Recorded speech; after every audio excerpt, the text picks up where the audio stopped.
Sir cool drink ధరింతని బూట్లు ధరింతని ఎలా చెప్పగలిగారు sir? అవి ఫిక్స్డ్ రేట్లు. ఎవరు ఫిక్స్ చేశారు సార్? వాటిని తయారు చేసే కంపెనీ వాళ్ళు. మరి మేం పండించే పంటలకు మేమే రేట్లు ఫిక్స్ చేసుకునే విధానం మాకెందుకు కల్పించట్లేదు సార్?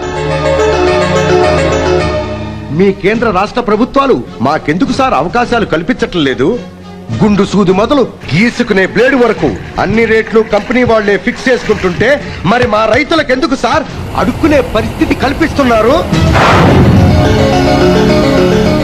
ఎండనక వాననక రేయనక పగలనక పాము కాట్లకు గురై ఎదురు దెబ్బలకెరై పండించిన పంటను మార్కెట్లో అమ్మడానికి వస్తే 3 రూపాయలకి ఇస్తావా, 2 రూపాయలకి ఇస్తావా, రూపాయికి ఇస్తావా అని మార్కెట్లో బేరం పెడతారా?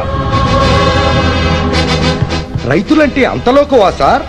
స్టూడెంట్స్ ఆందోళన చేస్తే వాళ్ళ సమస్యను పరిష్కరిస్తున్నారు. సింగరేణి కార్మికులు సమ్మె చేసిన